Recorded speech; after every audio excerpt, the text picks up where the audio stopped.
Et donc, on passe au premier thème qui donnera aussi la parole aux assistants, au public.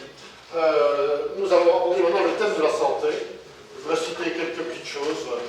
Plus de 50% des publicités vues par les enfants concernent des produits classés D ou E. 77% des enfants mangent trop peu ou pas de légumes et fruits et trop d'acétylates ou sucre et sel. 4,5 milliards de surcoûts dus à la malbouffe pour la sécurité sociale. 83% des sols contiennent des résidus de pesticides, etc., etc. Et donc, en matière de santé et d'alimentation, quels sont vos projets? Et je vais retirer au sort, si vous voulez bien.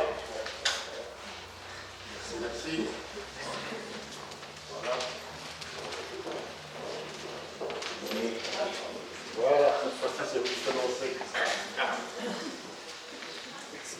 Je refais ça. Je vais la garder. Je n'ai jamais été champion de football. Non, mais là, ça peut discuter. Voilà, qui a le numéro 1, M. Cassin, le parler. Voilà. Mais, de nouveau,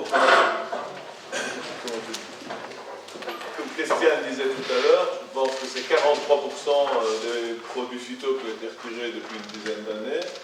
On a diminué de 84% l'utilisation des antibiotiques dans l'alimentation du bétail. On a diminué de 58% l'utilisation des antibiotiques de manière générale. On évolue, il y a beaucoup de molécules qui ont été retirées. Et il faut quand même signaler que l'espérance de vie a augmenté considérablement pour ces dernières années. On a quand même réussi à l'échelle mondiale de continuer à nourrir la population alors qu'elle a doublé sur la vie d'un homme. On est passé de 4 millions dans les années 40 à 4 milliards à 8 milliards aujourd'hui. Donc il y a quand même à un moment donné, je dis toujours, les positions extrémistes, c'est pas pour moi. Il faut toujours trouver la balance entre les différents éléments. Et aujourd'hui, dire que si on passe par exemple à 0 pesticides, subitement, directement, pour tout le monde, mais ça n'irait pas, clairement. Maintenant, on peut dire, on peut manger moins, ceci, cela, il y a des progrès à faire aussi à ce niveau-là. Mais si on passe à 0 pesticides, donc si on prend dans le modèle bio, on va avoir une production qui va en moyenne diminuer de 30%, et on voit qu'on est pour beaucoup de denrées entre des taux d'approvisionnement à l'échelle européenne entre 100 et 120%. Donc je veux dire, il ne faut pas qu'on devienne dépendant des autres continents non plus. Pour notre nourriture, on est déjà très dépendant au niveau énergétique par exemple, et notre alimentation, on doit continuer à être autosuffisant, parce qu'un des problèmes auxquels beaucoup de personnes sont sensibles aujourd'hui, c'est le pouvoir d'achat. S'il y a une réduction de l'offre et qu'on tombe en dessous du taux d'autosuffisance, ben forcément il va y avoir une flambée des prix, donc c'est pas bon non plus au niveau social. Donc il faut évoluer sur base des 3 piliers, l'environnement bien sûr, mais le social et en même temps l'économie. L'économie. Je vais arrêter de parler parce que c'est pour ça que je suis permis de thérapeute. Mais voilà, c'est moi qui ai le numéro 2. Moi, j'ai voulu travailler un petit peu, j'ai pris quelques notes, bien sûr, pour ne pas oublier, mais sur la santé et en matière de santé et d'alimentation, quels sont vos projets? Donc, j'ai plutôt travaillé. Mais moi, je crois qu'il faut encourager des choix pour une consommation plus durable. Alors, on peut sensibiliser le consommateur sur des achats qui sont plus valables pour l'environnement, pour la santé, mais je crois aussi qu'on devrait supprimer progressivement la publicité dans les lieux publics, modifier leurs habitudes, en commençant par exemple, mais ne plus publier dans ces publicités tous les produits qui pourraient être nocifs à la santé, comme les produits trop sucrés, les produits qui sont vraiment très mauvais pour la santé. Et figurez-vous qu'à Grenoble, ils ont déjà été dans cette démarche. Et je trouve que ça serait important parce qu'on peut dire que pour tous les jeunes, comme vous dites, la publicité, franchement, a un rôle quand même, pour déstabiliser les jeunes qui sont quand même très, très réceptifs à cette publicité. Alors, on peut aussi réduire les produits polluants, néfastes pour la santé, peut-être en taxant les émissions carbone liées à la production des transports, parce qu'on parle toujours agriculture, mais il y a autre chose qui pollue, et puis qui a un impact sur la santé. Stimuler l'économie vers des politiques plus vertes, c'est quand même possible. C'est quand même possible. Et alors, moi je dis qu'on peut aussi taxer les produits qui ont un impact sur la santé. Ben voilà, par exemple, transformer ainsi que, on pourrait aussi taxer un peu plus les accises sur le tabac. Tous ces produits qui sont très nocifs. Donc, ce que je demande demain, c'est que nous soyons tous solidaires, d'essayer aussi à nos jeunes de comprendre ce qu'est l'alimentation, parce que tout le monde a son rôle à jouer. Nous, les politiques, bien sûr, mais vous aussi. C'est moi le numéro 3. Donc, je voulais vous remercier, je l'ai dit tantôt, pour le débat, parce que c'est des matières que je maîtrise moins, parce que je suis pure liégeoise depuis toujours. Et en préparant le débat ici et citadine, et donc en préparant le débat, je me suis rendu compte qu'il y avait de vraies similitudes dans des combats qu'on mène aussi dans nos villes, et notamment pour le bien manger. Et on a beaucoup parlé de pesticides. Hier, j'ai été la première ville de Wallonie quand je gérais les cimetières, anecdotique, mais c'est important pour la biodiversité dans nos villes, qui a interdit tous les produits phyto dans les cimetières en mettant de nouvelles pratiques d'entretien. Je ne vous dis pas les débats parfois que j'ai eu dans les quartiers, où même un jour on m'a lancé une chaise en disant que je ne respectais pas les personnes défuntes parce que je voulais faire de l'écologie là où il ne fallait pas. Donc en préparant ce débat, je me suis vraiment rendu compte à quel point on a parfois l'impression d'affronter la réalité des agriculteurs, la vôtre et celle des gens des villes, et on a plein de combats communs à mener. Alors sur les pesticides, effectivement, il faut en interdire l'utilisation, mais il faut aussi en interdire l'exportation. Parce qu'évidemment, si on produit des pesticides ici, qu'on a interdit leur utilisation ici, mais que par ailleurs, après, on les vend à l'étranger, et qu'est-ce qui nous revient, finalement, est contaminé, alors qu'on a interdit aux agriculteurs ici, il y a non seulement, je trouve, une concurrence déloyale, mais c'est d'une hypocrisie sans nom. Et puis, on parlait beaucoup des enfants et de la sécurité sociale. Je pense que le bien à manger, c'est aussi une question d'éducation. Et je pense que ça doit se faire dans les écoles, ça doit se faire, je gère les maisons de jeunes à la ville, dans des programmes d'échange. Il y a des enfants qui ne savent pas parfois manger pour plein de raisons. C'est pour ça qu'on a au Parti Socialiste ce combat des repas gratuits dans les écoles, des combats de qualité, durables. C'est pour ça que je pense qu'on doit se battre pour introduire dans les marchés publics des crèches, des écoles, des clauses avec des produits de circuit court, des produits locaux, ce qui aujourd'hui est interdit puisqu'on est soumis à la concurrence. Qui est le numéro 3 ? C'était moi. C'est Et je voudrais parler une deuxième fois.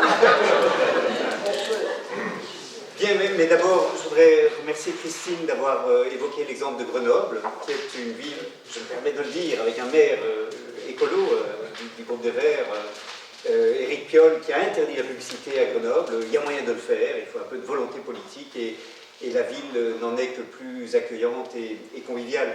Alors, moi, je voudrais dire deux choses sur ce sujet qui me préoccupe effectivement beaucoup de la santé, de l'alimentation et notamment de la santé des enfants. La première chose, c'est que du point de vue des populations concernées, c'est vraiment socialement très discriminant. Les familles qui ont des parents avec moins de diplômes et qui sont avec des plus faibles revenus sont les familles affectées par la malbouffe. Et c'est là qu'on a des taux d'obésité, de diabète de type 2, de maladies cardiovasculaires associées à la malbouffe qui sont les plus élevées. Et donc, ne croyons pas que le low cost, l'alimentation de mauvaise qualité mais abordable, est une solution pour les familles en pauvreté. Je fais très souvent des débats avec Christine Mailly du Réseau Wallon de lutte contre la pauvreté et ils sont évidemment d'accord là-dessus. Ce n'est pas une solution. Or, on a pendant des années vendu cela comme la solution et cette démarche productiviste dans laquelle on a enfermé les agriculteurs et les agricultrices, qu'évoquait Christine tout à l'heure à juste titre, était justifiée à l'origine par cela. Il fallait booster la production pour diminuer les prix, et c'est une mauvaise solution. La deuxième chose que je voudrais dire, c'est que la question des prix est importante, il faut que l'alimentation adéquate soit de qualité, mais le vrai problème, c'est la dépendance à l'égard des aliments transformés. Pour les Nations Unies, j'ai fait plusieurs rapports sur cette question de l'alimentation et de la santé, et ma conclusion, c'est que c'est le shift vers des menus, enfin des manières de s'alimenter reposant sur les produits transformés, c'est la fin, ça. Et donc, des circuits courts et la relocalisation de l'agriculture, c'est vraiment la solution. Voilà. On change tout le temps de musique, en fait. Mais ce qui marche bien, c'est la cymbale à la fin. La cymbale. La cymbale qui fait froid. Oui, c'est la cymbale qui fait peur, non? Nous, on est parti de ça, en tout cas. C'était pas la nôtre, donc ça va. C'est le considérable. Merci, mais en fait, vous voulez des engagements, des positions peut-être qui permettent justement de montrer les différences entre les uns et les autres.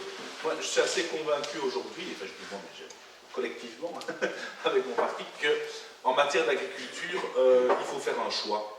J'entends beaucoup dire, à un moment donné, on le voit dans les aides PAC, etc., qu'il en faut un peu pour tout le monde, pour tous les types d'agriculture et continuer à financer le bio, certes, mais il faut aussi en donner pour les autres. Non, je pense qu'en fait, il faut faire un choix. Alors, évidemment, pas du jour au lendemain. La question, c'est de voir comment est-ce qu'on fait une transition vers là. Mais je pense qu'effectivement, aujourd'hui, il faut faire un choix. Au même titre que c'est un peu particulier de se dire dans les commerces où on va, c'est le bio qui est labellisé. C'est l'aliment qui est bio qui a l'air bizarre par rapport à l'autre qui serait l'aliment normal. Ce qui n'a en fait aucun sens dans ce sens-là. Donc on voit vraiment qu'il y a une machine qui va à l'envers. Et on voit que dans les aides de la PAC aujourd'hui, les plus grandes captations de cet argent-là, ça va finalement d'abord dans l'agro-industrie, plus que même chez les agriculteurs eux-mêmes, mais ça va dans le modèle conventionnel, pour le dire comme ça. Et donc ça, je pense que vraiment, il faut assumer de se mettre dans une transition à ce niveau-là. C'est un point qui est très important, et c'est un point qui, je pense, on doit pouvoir aussi investir dans la formation des agriculteurs et dans la propagation des bonnes pratiques. On a par exemple d'excellents centres de recherche, je pense à Jean Blou par exemple, chez nous, des choses comme ça, mais ils ont très peu de gens pour venir sur le terrain expliquer en fait les résultats de leurs recherches. Alors que de l'autre côté, les phytos, eux, ils envoient des représentants partout qui expliquent bien aux gens comment s'enfermer dans ce cadre-là. Et donc ça, je pense que ce sont des financements qui sont extrêmement importants. Et puis un petit mot pour conclure là-dessus, il y a une aberration aussi dans notre pays sur laquelle il faut être clair, c'est que vous faites le lien agriculture-santé. Et il est évident, si on a, agriculture et en tout cas nourriture et santé, et il est évident. Le problème qu'on a, c'est qu'on a une politique de santé au fédéral et une politique de l'agriculture à la région. Et donc finalement, la dépense est un endroit où le bénéfice n'est pas. Et donc on voit effectivement ce genre de problème, et donc à notre sens, il faut effectivement recentrer tout ça. Merci. Monsieur Cassin, on va partir d'un ping-pong. On va donner la parole au public et vous pourrez revenir si vous voulez. Pas de ping-pong. Non, j'imagine bien que vous n'êtes pas d'accord et que vous estimez qu'il y a des erreurs. Le public tranche là. J'étais pas d'accord, il faut juste tirer ça. Bon, alors la question prochaine, c'est M. Chaudron qui commencera. Les dés sont pipés tout de suite. Alors voilà, on prend maintenant 5 interventions ou questions du public, 5 d'affilée. On ne répond pas à chaque question l'un après l'autre, donc je vais vous demander de bien vouloir noter les 5 questions si vous voulez répondre, et vous choisirez à quelle question ou interpellation vous répondrez. Vous ne pouvez pas répondre à toutes les interpellations. Chacun choisira à quoi il répond. Voilà, ça va. Et donc on prend 5 questions ou interpellations au public. J'arrive. Bonjour, je m'appelle Jean-Yves Lamois, je suis agriculteur ici dans le village. J'ai un petit magasin de produits locaux ici plus bas. Et j'avais une question pour madame. Vous parliez de la publicité pour les produits de la malbouffe. On n'entend que ça, on ne voit que ça à la télévision, à la radio. Comment voulez-vous interdire ça? Ça, c'est Attendez. La suite de ma question. La suite de ma question ou de ma proposition, c'est pas réalisable. Les lobbies sont trop puissants, on le sait bien. D'accord? Ma proposition, c'était de dire à ces gens de l'agro-industrie, ok, vous faites votre publicité, mais vous mettez 10% de votre budget pour la promotion des produits locaux. pour la promotion des produits wallons, pour dire aux gens qu'il y a autre chose que la malbouffe dans les grandes surfaces, et qui sont tout aussi bons et pas plus chers. Merci. Une autre question, interpellation, monsieur? Oui. Et en continuation, je dirais, et obliger ces producteurs de low cost, machin, hamburger, machin, comme sur les paquets de cigarettes, peut nuire gravement à la santé. Merci. Alors, oui. Oui, donc moi j'avais juste une question. Donc en fait, moi je suis agriculteur, mais amateur.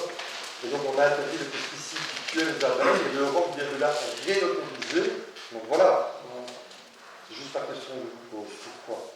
Merci. Alors, on ne va pas pouvoir tout prendre, monsieur et madame. Un citoyen de Guernsey, monsieur Mosquet, tout simplement. Ce que je trouve, on parle de PAC, on parle de l'évolution durable, de tout. Mais je voudrais que les jeunes, on leur apprenne ce que c'est.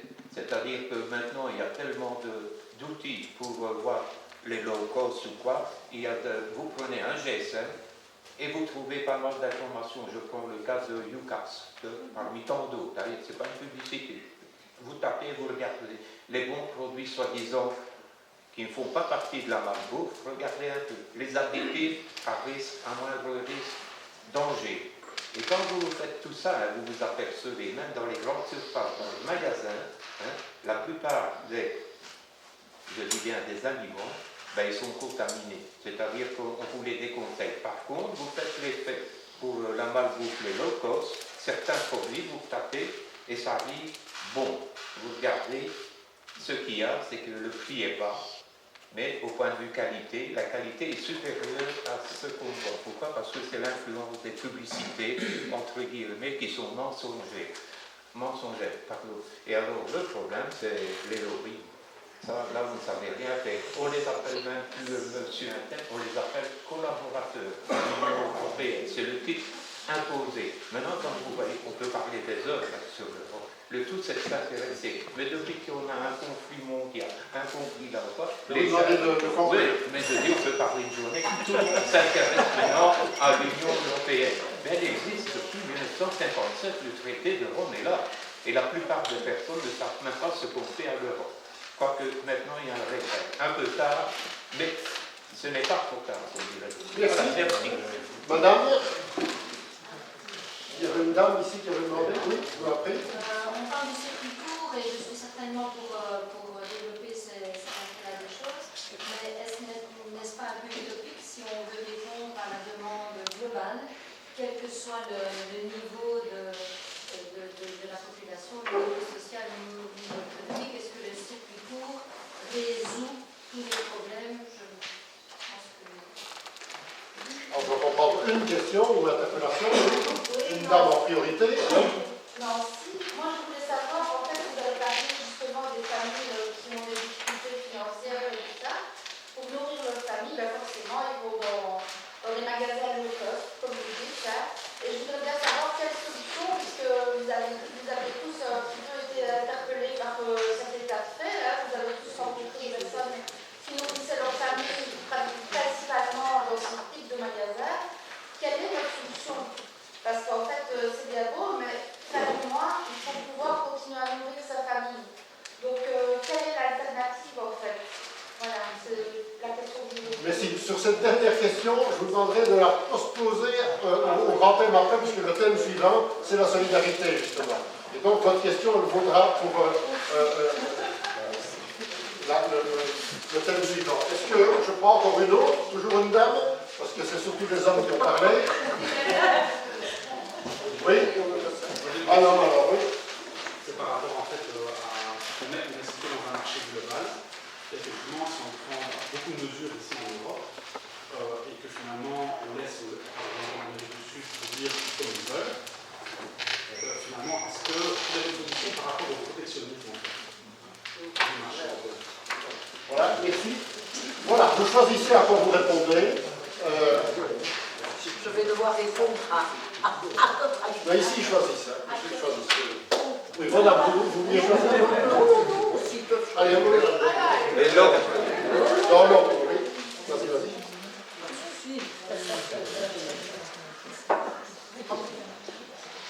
Mais les mains innocentes, c'est nous, hein, c'est pas lui. Hein. Tout le monde J'ai 5.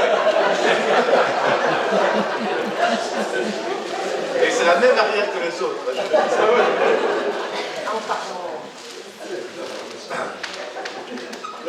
Oui, comment peut-être deux réflexions sur ce que j'ai entendu. Je suis, Jean-Yves, tout à fait d'accord avec cette solution. Il faudrait l'explorer. C'est vrai que les produits locaux et frais non transformés, il n'y a pas de pub là-dessus et c'est très dommage. Deux réactions. D'abord sur les circuits courts et la capacité pour ces circuits courts de nourrir les marchés. Je crois qu'on sous-estime que les petites parcelles cultivées avec des cultures associées selon les principes de l'agroécologie peuvent être très productifs à l'hectare, même s'ils sont intensifs en main-d'œuvre et donc peu concurrentiels sur les marchés. C'est ça le problème, c'est pas tellement un problème de productivité à l'hectare insuffisante, mais il faut faire une distinction entre les produits maraîchers qui ne doivent pas être transformés pour être consommés et les produits céréaliers notamment qui doivent être transformés ou issus de l'élevage. Et là, ce qui manque, c'est des dispositifs, des logistiques de transformation locale. Et pour que les circuits courts puissent non seulement se maintenir, mais également être en mesure de satisfaire aux besoins, notamment des collectivités locales comme les écoles, etc. Donc moi, je pense que ce qui manque, c'est les liens entre production et consommation à travers des intermédiaires qui peuvent non seulement créer un volume suffisant pour satisfaire une demande, mais aussi transformer les produits là où c'est nécessaire. Et il y a des expériences intéressantes dans différentes parties de Wallonie là-dessus. Et deuxième point sur la mondialisation, je ne sais plus d'où venait la question, mais sur les accords de libre-échange, c'est très problématique, effectivement. Il faut que l'on aille vers des accords qui imposent des conditions strictes en matière de droits sociaux, droits des travailleurs et travailleuses et en matière d'environnement, si on expose les producteurs locaux à une concurrence déloyale. Je ne peux m'empêcher de constater que les accords de libre-échange négociés par l'Union européenne depuis 20 ans, 30 ans, ont toujours été approuvés par les partis, les groupes politiques dominants au Parlement européen. Les Verts sont une exception. Et je pourrais expliquer comment, sur le seul accord de libre-échange qui a été approuvé par les Verts concernant la Nouvelle-Zélande, les raisons pour lesquelles, et je crois que c'est une erreur en partie, voilà, je pourrais m'en expliquer, mais et je suis très heureux d'expliquer la position des Verts sur cet accord-là. Mais les autres, on a toujours été opposés pour cette raison-là. Merci. Numéro 2. Oui, voilà, mais je vais continuer. Donc effectivement, vous avez signé l'accord avec la Nouvelle-Zélande et ça n'a pas que des bons côtés non plus, parce qu'il y a des choses, d'accord, mais alors que nous on s'est abstenu et que le CDH a refusé, mais l'idée quand même est de dire qu'aujourd'hui on reconnaît les limites d'une mondialisation sauvage et qu'aujourd'hui il y a un consensus dans tous les partis pour dire que quand on fait des accords de libre-échange, et je pense qu'il en faut, il faut des clauses miroirs qui imposent des équivalences au niveau de la qualité et des garanties des produits. Pourquoi est-ce que je dis qu'il en faut? Parce qu'on ne va pas non plus produire du pétrole dans les Ardennes et les Arabes ne vont pas faire de la viande dans le désert. Donc, qu'il y ait des échanges basés sur des complémentarités, c'est quelque chose de logique. Maintenant, dans le même esprit, je voudrais dire deux mots sur les circuits courts. Effectivement, le circuit court a du charme, mais deux remarques par rapport à ça. Un, on consomme quand même pas mal de produits qui ne sont pas produits localement, vraiment strictement localement, sinon vous pouvez manger des pommes et des poires toute l'année et abandonner les kiwis, le raisin, les bananes, etc. Hein? Bon, maintenant c'est un choix qu'on peut faire, mais c'est un choix qui a des conséquences quand même, donc c'est une première chose. Et deuxièmement, moi, en tant que producteur, je trouve qu'on ne doit pas devoir créer de la valeur ajoutée sur la commercialisation pour pouvoir vivre.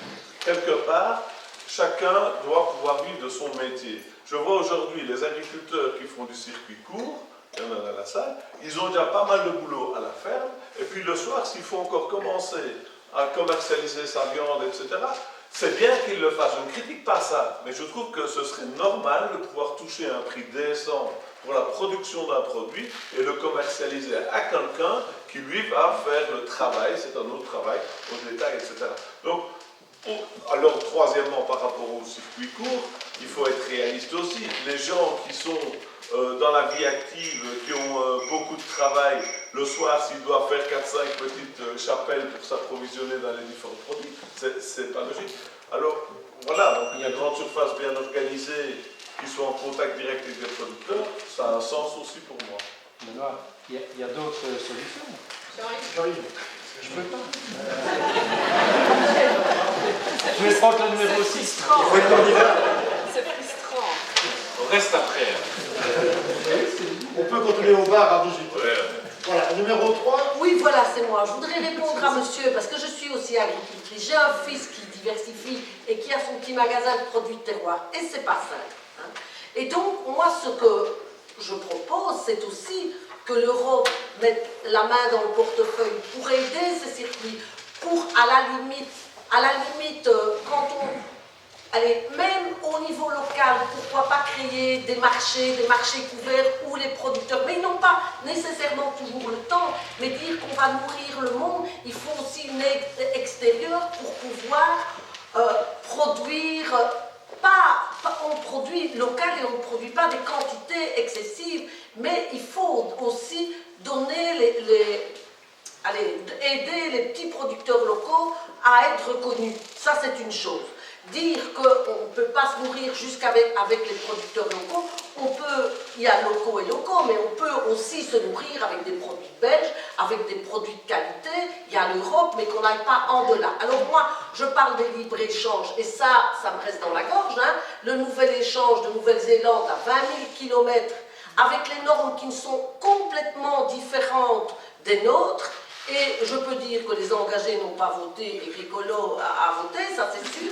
Et donc, parce que dire qu'on n'a pas voté, excusez-moi, nous, agriculteurs, et on vit ça tous les jours, comment voulez-vous qu'on soit capable de concurrencer ce libre-échange qui, à la limite, eux, peuvent toujours employer l'atrazine qui est défendue chez nous depuis des années. Comment voulez-vous qu'on arrive à compenser financièrement, puisqu'ils vont arriver avec des produits qui sont travaillés complètement différemment des nôtres? Ça, c'est une chose. Et donc, moi, ce que je pense, c'est que franchement, la PAC, il nous en faut, et l'Europe, il nous faut toujours plus d'Europe. Vous vous rendez bien compte que notre petit pays, la Belgique, mais on n'est rien quand on voit la guerre en Ukraine, tout le monde a besoin, mais respectons les... Donc, le timing. Moi, je voulais intervenir sur d'autres choses. Je parlerai après de la solidarité et de l'éducation tout à l'heure dans le point, parce que j'ai des choses à dire. Et c'est compliqué parce que tout est dans tout. C'est difficile de séquencer les thèmes, mais je comprends la logique du débat. Donc, je voulais dire à monsieur que pour promouvoir vos produits, il y a des initiatives qui se font, et notamment à Liège aujourd'hui, on est en train de créer des hubs solidaires pour promouvoir les produits de circuit court, d'agriculteurs de la région. Je fournis déjà, justement. Ah ben voilà, auprès des restaurateurs et des commerçants liégeois. Et c'est ce que je disais, tout à l'heure, c'est qu'on oppose parfois des réalités alors qu'on est vraiment dans des principes de solidarité. Les villes doivent mettre aussi des dispositifs en place qui viennent en soutien des productions, même si elles ne sont pas au cœur des villes. Moi, je voulais juste dire un mot sur la PAC. Donc, le problème aussi de la PAC, c'est qu'au départ, elle faisait des interventions de marché. Elle était là surtout pour aller apporter, racheter lorsque les productions étaient en surplus. Aujourd'hui, on n'est plus là-dessus. Les réformes, je suis désolée, néolibérales qui ont été portées ces dernières années au Parlement européen font qu'aujourd'hui, on est là pour donner des aides directes aux agriculteurs, et c'est souvent l'aide est plus importante en fonction de la taille de la ferme et de la propriété. Et donc ça ne va pas. Je pense qu'aujourd'hui, la PAC, elle a perdu son sens lors de sa création. On doit aussi exclure de ces aides ceux qui ne sont pas des producteurs directs, ceux qui ne sont pas des producteurs agricoles, les entreprises qui aujourd'hui en bénéficient. On doit évidemment continuer à se battre comme on l'a fait contre l'accord du Mercosur. C'est celui que j'ai un peu plus suivi, mais je sais qu'il y en a eu d'autres. Mais à s'opposer effectivement à ces traités qui font, ou encore, et je le disais au début, on interdit l'utilisation de certains produits ici, on les exporte et on les vend dans les produits, parce qu'on interdit l'utilisation mais pas la production, on les exporte dans certains produits, et puis on fait des traités qui font qu'on va racheter des produits qui sont traités avec des produits qu'on interdit ici. Je vous en prie. Il y a beaucoup de choses, c'est court et il faut faire des choix dans ce moment. Donc,